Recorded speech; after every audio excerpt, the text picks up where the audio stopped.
2월 첫 주가 되었습니다. 2월 달에 저희들이 살펴보려고 하는 주제는요, 성도의 언어 생활, 이런 이야기를 살펴보려고 합니다.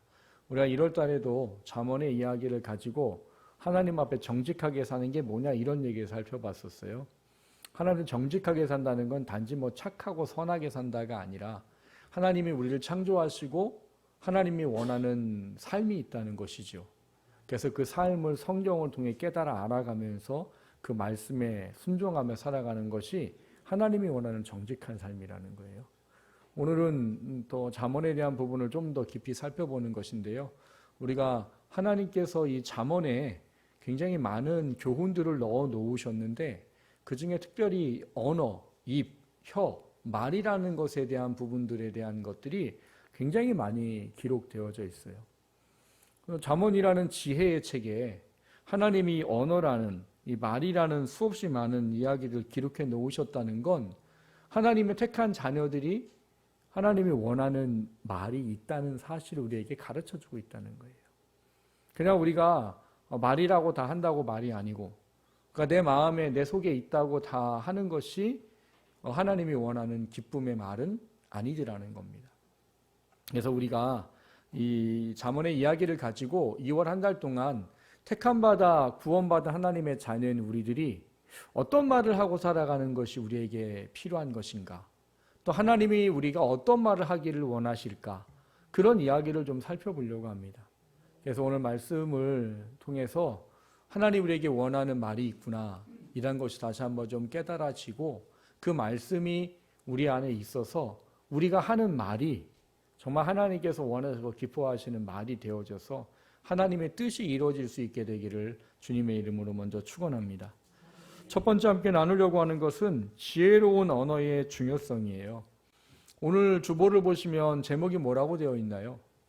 기쁨을 주는 언어, 이렇게 되어 있어요. 여러분, 기쁨을 주는 언어는 어떤 언어일까요? 여러분, 어떤 말을 들을 때 기쁠까요? 칭찬. 책에도 그런 책이 있잖아요. 칭찬은 고래도 춤추게 한다. 그게 무슨 말이에요? 그 커다란 고래가 춤추려면 무지하게 힘들죠. 근데 그 커다란 고래도 칭찬엔 춤춘다는 거예요. 그럼 오늘 본문에 있는 이 기쁨의 대답이 결국 이 기쁨의 말이라고 하는 이것이 우리 마음을 기쁘게 하는 립 서비스일까요? 우리 교회 성도님들이 저한테 늘 감사하게 해주시는 말이 목사님 말씀에 너무 은혜가 있어요, 라는 말이에요. 그게 립 서비스가 아니기를 간곡히 부탁을 드립니다. 립 서비스면 아니라는 이야기일 수도 있는 거예요.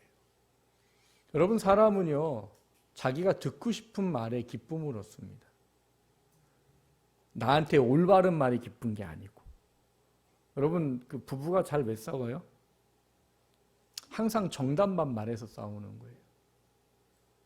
여러분, 아내가 남편에게 하는 말은 다 열은 받는데, 열은 받지만 다 맞는 말이에요. 마찬가지예요. 여자들도 마찬가지예요. 남편이 하는 말이 열은 받지만 정답이에요. 근데 그 정답을 들으면 기분 좋은 사람이 별로 없어요. 사람은 자기가 원하는 것을 듣기를 원하고요, 자기가 원하는 것을 들을 때 기뻐합니다. 그럼 성경에서 말하는 기쁨을 주는 언어라는 게 과연 그런 걸까요? 성경에서 말하는 기쁨을 주는 언어라는 게 내가 들을 만한 이야기를 해주는 걸까요? 어떤 게 과연 기쁨을 주는 언어일까요? 저는 기쁨을 주는 언어에 대한 부분들로 다시 좀 해석을 해서 이야기를 드린다면 지혜로운 언어다라고 말씀을 드리고 싶어요. 왜? 그게 잠언에서 말하는 이야기니까요. 여러분, 잠언에서 말하는 이야기를 이해하시려면 그냥 표면적인 성경의 이야기를 이해하시면 안 됩니다. 요즘 제가 잠언을 설교하고 지금 21장까지 와 있는데요. 잠언처럼 설교하기가 어려운 성경 구절이 없어요. 어떤 내용이 아니라 구절, 절들마다의 의미들이 다 있기 때문에 참 어려워요. 근데 제가 잠언을 설교할 때 처음 시작 때 그런 말씀을 드렸습니다. 잠언을 그냥 있는 표면적인 것대로 이해를 하고 받아들이면 세상의 지혜랑 다를 것이 없습니다. 세상에서 말하는 처세술과 다를 것이 없어요. 그럼 하나님이 굳이 처세술을 써놓을 필요가 없어요.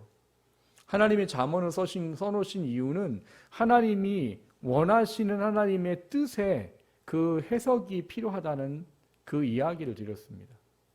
그래서 잠언을 이해하려면 잠언에서 하나님께서 원하시는 뜻이 무엇인지 영적인 부분들을 생각하지 않고서는 절대로 잠언을 온전히 이해할 수 없다는 거예요.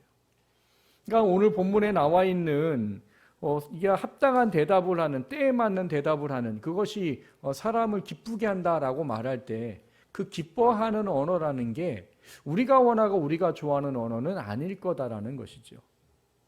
그러면 그게 무엇일까요? 라고 말하면 하나님께서 우리에게 원하시는 것, 이게 하나님이 우리에게 말하는 기쁨의 언어이고, 다른 말로 말하면 지혜로운 말이라는 거예요. 여러분, 오늘 본문 19절에 보면은요, 게으른 자의 길은 가시 울타리 같으나 정직한 자의 길은 대론이라 이렇게 써 있어요. 게으르다는 것과 정직하다라는 것을 비교를 하고 있죠. 잠언은 대꾸적인 언어들이 많습니다. 대꾸라는 건 뭐냐면 서로가 다른 이야기를 비교해서 어떤 지혜를 깨달아 알도록 하는 것을 대꾸법이라고 말해요. 근데 여러분, 게으른 자의 반대는 정직한 겁니까? 아니죠. 게으름의 반대는 뭐예요? 부지런함, 아니면 뭐 신실함, 이런 거잖아요. 그럼 정직함의 반대는 게으름이에요? 아니잖아요. 부정직함, 아니면 뭐 뭐라고 해야 돼요? 뭐 불의한, 뭐 거짓된, 이런 거일 거 아니에요. 근데 왜 두 가지를 한 본문에 넣어놓고 왜 이거를 비교해놨을까요? 좀 참 죄송한 이야기이긴 한데요. 잠언을 보려면 원문을 보셔야 됩니다. 왜냐하면 우리가 읽는 단어랑 원문의 단어가 다른 게 너무 많아요. 여기 나와 있는 게 우리의 번역으로는 게으른 자, 정직한 자라고 번역이 됐지만 이 두 가지에 대해서 가장 중요한 핵심은 하나님의 뜻을 아느냐 모르느냐에 맞춰져 있어요. 그러니까 오늘 여기 본문에 나와 있는 이 19절에 이 게으른 자, 정직하에 대한 비교를 통해서 원하는 것은 무엇인가 하면 하나님의 뜻을 아느냐 모르느냐에 대한 문제들을 이해해야 되는데, 특별히 이 15장에는 하나님의 뜻을 아느냐 모르느냐에 대한 중요한 거로 언급하고 있는 게 뭐냐면 언어예요. 언어, 말. 여러분, 사람은 다른 사람에게 좋은 말을 하는 존재일까요? 아니면 좋은 말이 아닌 말을 하는 존재일까요? 본성이. 뭘 또 알면서 또. 여러분, 이 시간 남편을 위해서 칭찬할 거 10가지 빨리 생각해 보세요. 3개 이상 안 나와요. 근데 남편의 잘못된 거 10가지 하면 수십 가지가 막 쫙 하고 나오잖아요. 물론 뭐 아내나 남편이 잘못해서일 수도 있어요. 근데 그게 아니고요. 우리의 타락의 본성이 그렇습니다. 타락하기 전에는 상대방이 먼저고 상대방을 배려하는 게 뭐예요? 창조의 원리예요. 근데 타락하고 난 이후에는 뭐가 돼버렸어요? 내 잘못을 피하기 위해서 뭐 뼈 중에 뼈, 살 중에 살이라고 말하는 그 여자한테 다 뒤집어 씌우는 게 사람이에요. 자기 중심적으로 변해버렸고요. 이기심으로 바뀌었어요. 그런 사람들이 좋은 말을 할 리가 없지요. 남의 칭찬을 하라면 3분 못합니다. 무지하게 생각해야 돼요. 근데 남의 험담을 하거나 남의 잘못을 이야기하려면 3박 4일도 모자라요. 아마 더 달라고 할 거요. 아마 밤새도록 행복하면서 할 거요. 왜요? 그게 타락의 본성이에요. 왜 이 말씀을 드리는가 하면, 여러분, 우리는 구원받기 이전에 사용하던 언어와 구원받고 난 이후에 사용해야 될 언어가 다르다는 것을 성경이 가르치고 있다는 거예요. 예전에 제가 개척 초기 때 정말 처음 있는 두 가정이 교회에 와서 그들을 새가족반을 한 적이 있어요. 그때는 새가족반을 12주를 했습니다. 지금은 이제 5주 하지만. 그때 이제 좀 그 세밀한 부분들을 다루는데 말에 대한 부분을 다루는 게 있었어요. 그래서 그분들한테 욕하면 안 된다, 뭐 부정적인 말 하면 안 된다, 또 하나님이 기뻐하는 말이 있다, 하나님 미워하는 말이 있다, 뭐 이런 이야기를 쭉 해줬어요. 근데 그 다음 주에 이제 새가족만 하려고 딱 왔는데 그분들의 고백인 거예요. 한 주간 너무 힘들었다는 거예요.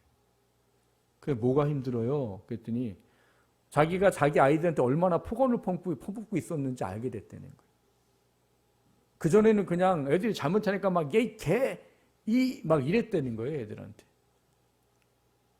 그리고 뭐만 잘못하면 애들한테 혼내고 막 그런 얘기를 막 담아가지고 막 쏟아내고 막 그랬다는 거예요. 근데 그 말을 전주에 성경을 이야기, 내가 잘못 살고 있구나 이러는 게 깨달아지니까 참 힘들더라는 거예요, 말하는 게. 근데 그것 또한 뭐예요? 죄송하지만 타락의 본성입니다. 여러분, 부모만큼 자식을 사랑하는 사람이 있어요, 없어요?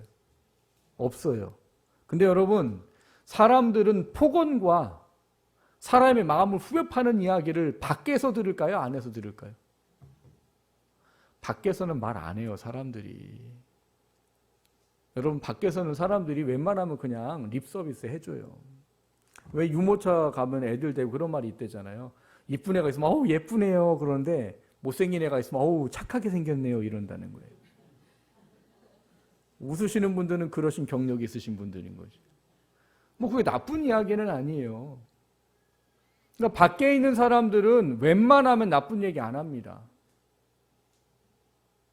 근데 여러분, 사랑하는 사람들이 가장 가까운 사람한테 가장 상처 입힌 말을 한다는 거예요. 아이들이 어디서 폭언을 들어요?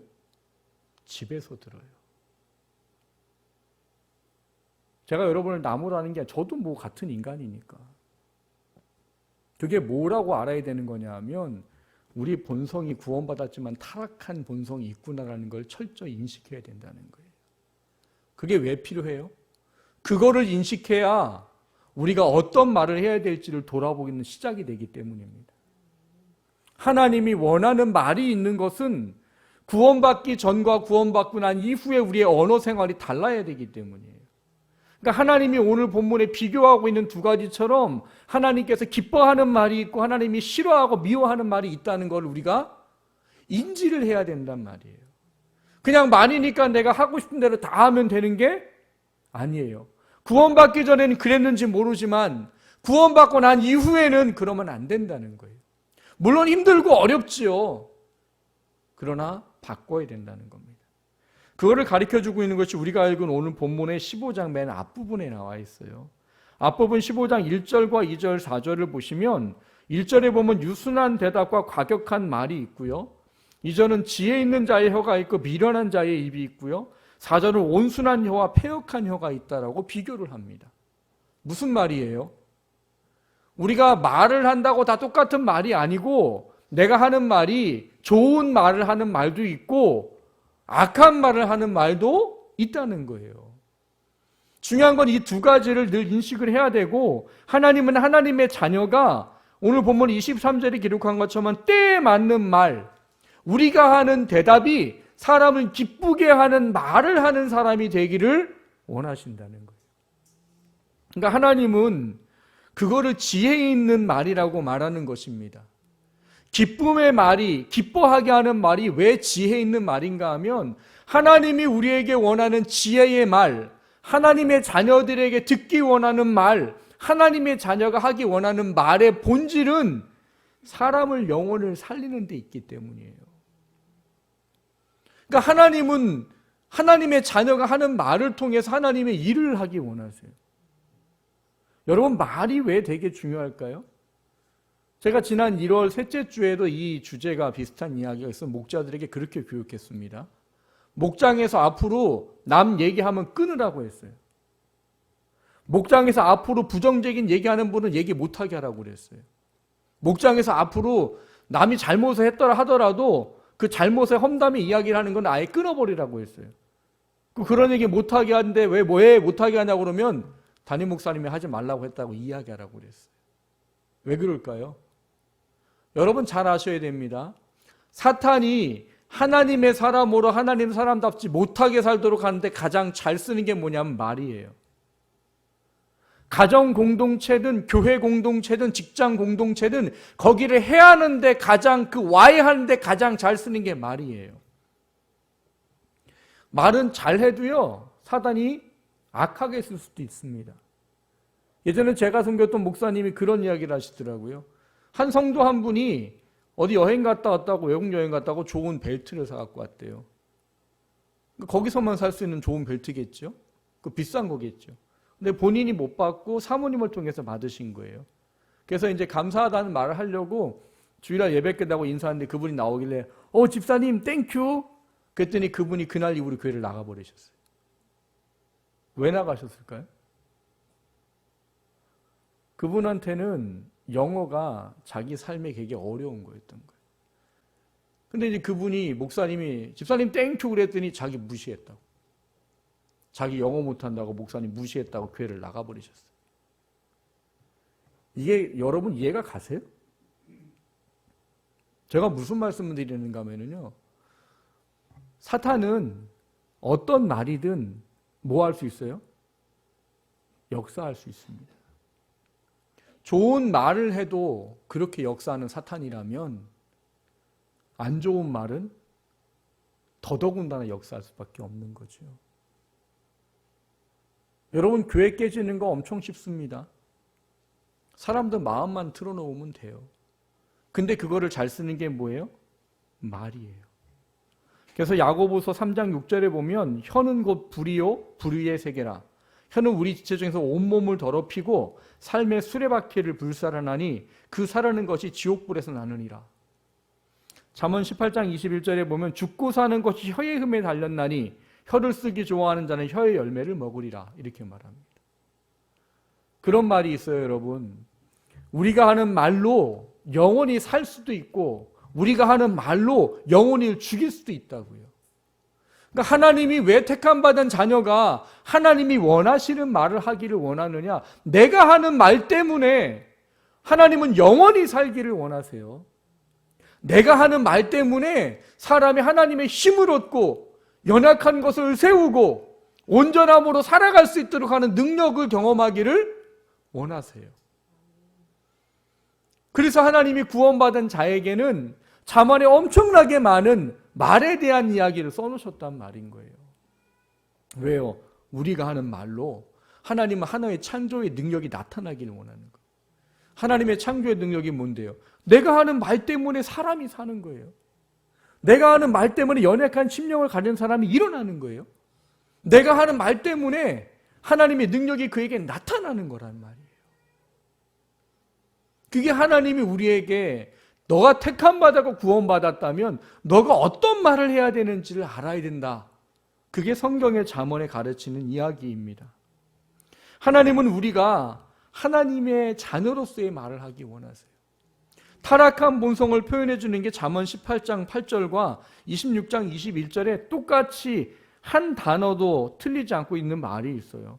어떤 말이 있는가 하면 남의 말하기를 좋아하는 자의 말은 별식과 같아서 뱃속 깊은 데로 내려가느니라. 아까 했던 얘기죠.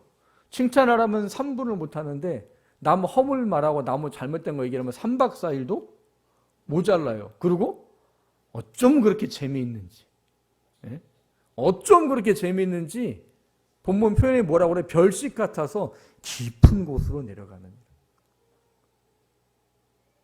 여러분 하나님이 할 말씀이 참 많으실 텐데 왜 똑같은 구절을 한 단어도 안 틀린 걸 2번이나 써놨을까요? 그게 우리라는 걸 알라는 거예요. 그리고 그거를 하나님께서 원하지 않는다는 걸 알라는 거예요. 우리가 하는 말에 하나님이 지혜의 말이라고 하는 건 잠언 26장 24절에 보면 선한 말은 꿀송이 같아서 마음에 달고 뼈에 양약이 되느니라 이런 말을 하는 자가 되라는 거예요.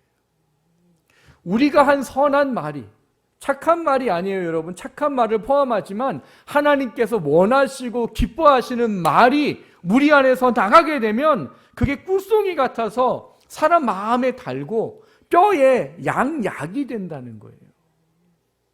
그러니까 하나님은 하나님의 구원을 받은 자녀들이 이런 말을 하기를 원하세요. 가정에서 내가 하는 말 때문에 남편이 세워지고 아내가 세워지고 자녀가 세워지길 원한다는 거예요.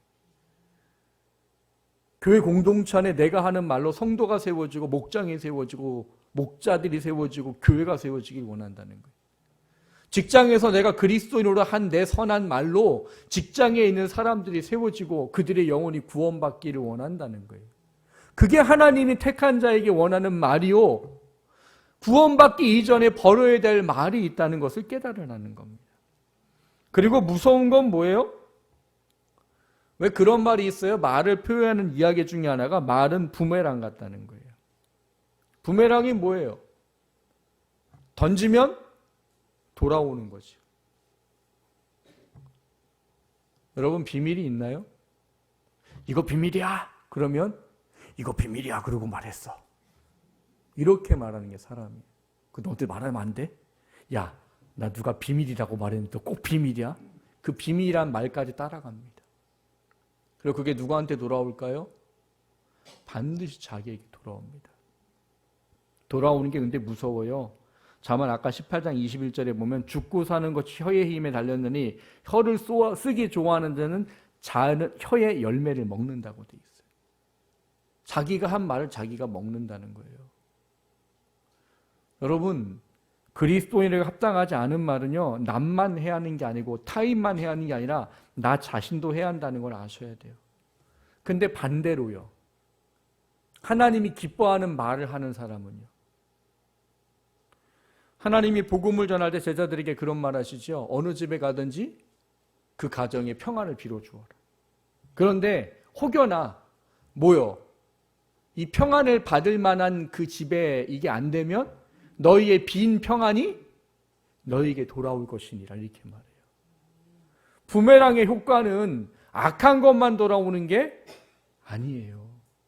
여러분의 선한 말과 사람을 세우는 말과 이것이 나중에 여러분을 세우는 말로 돌아오고 여러분에게 주어지는 은혜로 돌아오는 말로 돌아온다고 성경은 가르쳐주고 있단 말이에요. 사랑하는 성도님, 어떤 말을 하고 싶으세요? 내가 한 말이 남편을 죽이고 아내를 죽이고 자녀를 죽이는 말을 하고 싶으세요? 내가 하는 말이 타인을 힘들게 하고 어렵게 하는 하나님이 원하지 않는 말을 하고 싶으세요? 아니면 내가 한 말이 남편을 세우고 아내를 세우고 자녀를 세우는 그들에게 생명을 주는 말을 하고 싶으세요? 우리는 창조의 하나님의 자녀가 된 그런 사람이에요. 우리가 한 말에 하나님의 창조의 힘이 있습니다. 그 창조의 힘은 죽은 심령을 살리고요. 넘어진 자를 일으켜 세우고요. 자존감이 없는 사람의 자존감을 일으켜 줄 수 있습니다. 그게 하나님의 창조의 힘이에요. 그런 말을 할 수 있는 우리 모두가 되기를 주님의 이름으로 축원합니다. 두 번째로 나누고자 하는 것은 기쁨을 주는 언어, 때에 맞는 말 이런 거예요. 오늘 본문에 나와 있었던 이야기지요. 오늘 본문에 보면 기쁨을 주는 말이 있어요. 잘한 대답은 뭐예요? 사람에게 기쁨을 주고요. 그거를 뭐라고 표현했어요? 때에 맞는 말이라고 되어 있어요. 근데 여러분, 때에 맞는 말은 아까 말씀드렸던 립 서비스가 아니에요. 그리고 사람은 어떤 이야기를 듣고 싶을까요? 자기가 원하는 이야기만 듣고 싶습니다. 올바른 이야기를 듣고 싶어하는 사람은 별로 없어요. 저도 참 이게 속이 좁은 남자거든요. 그 사모가 얘기하면 속에서 열이 막 이렇게 올라와요. 그런데 속으로 다 알아요. 저게 맞는 이야기인데. 그때는 화냅니다. 근데 반드시 합니다. 네, 그게 맞으니까. 하지만 열은 받아요. 뭐가 필요할까요, 우리가? 하나님은 때에 맞는 말이라는 게 내가 원하는, 내가 생각하고 내가 듣고 싶은 말이 아니라 하나님이 살리기 원하는 말을 하라는 거예요. 때에 맞는 말이라는 건 하나님이 그 사람에게 원하는 그것을 우리가 하는 사람이 되기를 원하신다라는 이야기를 말하는 겁니다. 앞서 말씀을 드렸듯이 잠언에 있는 이야기를 표면적으로만 보면 그냥 세상의 지혜와 다를 게 없어요. 오늘 우리가 읽었던 본문의 이야기를 여러분 그대로 한번 얘기를 해보세요. 내가 한 대답이 사람을 기쁘게 한다. 때에 맞는 말이 얼마나 좋으냐? 감탄사로 대해서 얼마나 좋은고 이렇게 돼 있어요. 물론 세상적으로 말해도 그 이야기는 그대로 적용이 될 겁니다. 어떤 사람에게 때에 맞는 말을 잘해주면 어떻게 돼요?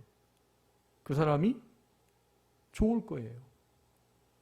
근데 성경은 그 얘기는 아니란 말이에요.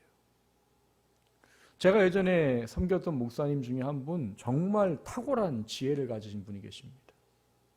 그분은 정말 뭔가를 봐도 정말 이 분별력과 이게 참 탁월하세요. 그 사업을 하면 아마 대박이 나셨을 것 같아요. 제가 그분을 보면.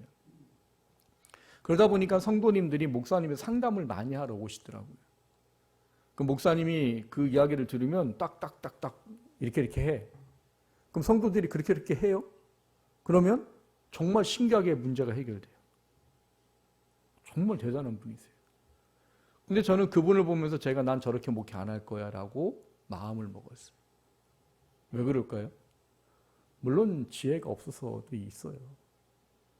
근데 그게 아니고 제가 그 목사님을 찾아오는 분들을 보면서 안타까운 게 있었습니다. 뭐냐? 그분들이 교회를 오는데 목사님만 뵙고 가세요. 누구를 안 뵙고 가요? 하나님을 안 뵙고 가요. 하나님을 안 뵙고 간단 말이 뭐예요? 교회에 와서 기도를 안 하고 목사님하고 상담만 하고 알겠습니다 하고 가요. 그리고 또 와가지고 목사님 됐어요 그러고 가요. 저는 목회를 하면서 제가 가장 중요하게 여기는 게 뭐냐면 성도들이 하나님을 가장 우선이고 하나님을 가장 먼저 찾는 자가 되어야 되는 게 그게 성도의 삶이라고 생각하고 살아요. 저는 그분을 뭐라고 말하고 싶진 않아요. 그분들이 목사님을 찾아뵙고 그 사람들이 그 찾아뵙는 것 가운데 하나님을 먼저 찾았다면 그 목사님의 사역은 빛났을지도 모릅니다. 근데 그분들이 하나님을 뵙지 않고 간다는 건 죄송한 얘기지만 목사님은 물론 그랬을지도 모르죠. 당연히 기도하고 왔겠지. 당연히 기도하겠지. 뭐 그랬을지도 몰라요. 근데 여러분, 우리가 해야 되는 건 뭡니까? 우리가 해야 되는 때에 맞는 말은 하나님께서 원하는 뜻이 이루어져야 되는 거예요. 근데 그 뜻이 이루어지기 위해서 때에 맞다라는 건 그 사람을 세우는 게 가장 우선 순위가 돼야 된다는 얘기예요. 그 사람의 영혼을 세우는 게 말하는 것보다도 더 우선순위가 돼야 된다는 거예요. 이 말은 무슨 얘기를 하는 것인가 하면 여러분 우리가 하는 모든 말은 영혼을 세우는 게 돼야 됩니다. 근데 우리가 영혼을 세운다는 말을 할 때에는 앞서 말씀을 드렸듯이 정답은 사람을 세울 수 있지 않아요. 여러분 어린아이가 있죠? 어린아이에게 어른의 이야기를 해봐야 소용이 없습니다. 어린아이에게 어른들의 이해가 이해할 수 있을 거를 가르쳐봐야 소용이 없어요. 어린아이에게는 그래서 눈높이 교육이라는 걸 하는 거예요. 뭔가를 설명할 때 얘가 알아들을 수 있는 정도로 낮춰야 되는 거죠. 그 신학을 배우다 보면은 신인 동영론적 표현이라는 게 있어요. 그게 하나님을 우리가 가지고 있는 이성으로는 절대로 이해할 수 없어서 우리가 이해할 수 있는 언어로 설명해 줬다는 것을 신인 동영론적 표현이라고 말해요. 그 중에 하나가 여러분이 잘못 이해하고 있는 하나님이 마음을 바꾸셨습니다. 하나님은 절대 마음 안 바꾸세요. 왜요? 나는 사람이 아니라 회전하는 그림자도 없고 나는 변개치 않는 하나님이라고 말하셨기 때문이에요. 근데 성경에 마음 바꿨다고 하셨는데요? 그건 우리가 이해를 못해서 우리가 이해할 수 있는 언어로 표현을 해주신 것뿐이지 하나님 마음 바꾼 게 아니에요. 더 깊이 들어가면 더 많은 이야기가 있는 이야기인 거예요. 그러니까 아이들에게는 아이들에게 맞는 말을 해야 되는 거예요. 근데 여러분 교회가 알아야 될 게 있는 거예요. 뭘 알아야 돼요? 우리랑 똑같은 나이를 먹고 우리보다 더 나이를 먹고 다 어른이고 장성했다고 해서 그들의 영혼이 그 나이만큼 장성해 있지는 않다는 거예요. 그럼 뭘 생각해야 돼요? 우리가 무슨 말을 할 때 그 사람의 심령의 상태를 파악하고 그 사람의 신앙의 연륜을 파악하고 그 사람을 세우기 위한 말을 해야 된다는 거예요. 그게 때에 맞는 말이에요, 여러분. 그 사람이 원하는 말을 해주는 게 아니고 그리고 내가 원하는 정답을 말하는 게 아니고 때에 맞는 말은 제가 다른 말로 가르쳐 드릴게요. 영혼을 세우는 말이라는 거예요. 그래서 그들의 형편과 처지를 그 사람의 영혼을 세우는 게 목적이 되어서 말하는 게 때에 맞는 말이라는 거예요. 그러니까 내가 하는 말이 본질이 어디에 맞춰져 있는 거예요? 영혼 세우는 거. 그 사람이 영혼 세우는 거. 그게 때에 맞는 말이에요, 여러분. 그거를 위해서 우리에게 필요한 것이 있다고 오늘 성경이 가르쳐주고 있습니다. 그게 뭐냐면 28절 이야기예요. 28절을 좀 같이 읽어볼까요? 의인의 마음은 대답할 말을 깊이 생각하여도 악인의 입은 악을 쏟느니라. 여러분, 우리가 영혼을 세우기 위해서 말하려고 하다 보면 답답한 거 참 많을 수도 있어요. 그런데 우리가 정답을 말하든 뭘 말하든 먼저 우리가 잠깐 기도하기를 원합니다. 잠깐이어도 돼요, 잠깐이라도. 뭐라고? 하나님, 내가 이 말하면 저 사람이 세워질까요? 내가 이 말하면 저 사람의 심령이 하나님 앞에 힘을 얻을까요? 내가 이 말할 때 이게 하나님의 뜻에 합당하고 하나님 기쁨이 될까요? 그게 오늘 본문에 나와 있는 뭐예요? 의인은 마음은 대답할 말을 깊이 생각하여야 돼요. 깊이라고 뭐 1시간 골똘히 생각하고 이야기할 수는 없잖아요. 우리가 막 대화하고 있는데 지금 대답을 하고 막 이야기를 해야 되는데 어떻게 뭐 1시간 생각해요? 단 5초만이라도 기도하시라는 얘기예요. 하나님, 내가 이 말하면 저 사람이 상처받을까요? 내가 이 말하는 게 공동체 유익이 되겠습니까? 하나님, 내가 이 말하는 게 저 사람 영혼을 세울까요? 하나님, 내가 이 말하는 거 하나님 기뻐하실까요? 단 5초라도 생각을 해보자는 거예요. 그 생각이 우리로 하여금 하나님께서 원하는 지혜의 말을 하고 때에 맞는 말을 해서 사람을 세우게 된다는 겁니다. 오늘 본문은 그것을 가르쳐주기를 어떻게 가르쳐주느냐? 29절에 보면 여호와는 악인을 멀리하시고 의인의 기도를 들으시느니라라고 말합니다.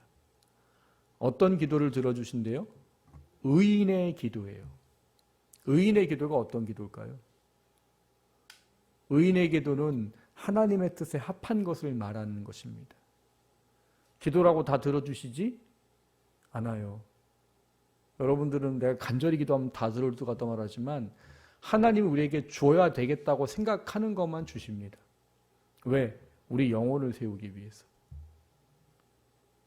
그러니까 하나님은 우리가 하나님께서 말씀하시는 그 말씀의 뜻을 알고 하나님께서 원하시는 것 안에서 하는 기도를 들어주신다는 거예요. 저희도 말씀드린 적이 있지만 제 모교회에 어떤 권사님이 사람들 대부분 다 가고 사람 없을 때 되면 꼭 하시는 기도가 있어요. 하나님, 누구누구 장로 망하게 해주십시오. 이렇게 기도하세요. 처음 듣는 분들은 이게 시험 들 만한 이야기일 거죠. 근데 여러분, 그런 기도를 들을 만한 일을 그분이 하셨어요. 그 기도를 하신 분은 그 장로님의 고모시고요. 그 장로님은 그 고모의 조카겠죠. 그분이 고모의 돈을 빌렸는데 돈을 안 갖고 자기네들은 펑펑 쓰고 살아요. 뭐 누가 잘했냐 잘못했냐 논하고 싶진 않아요.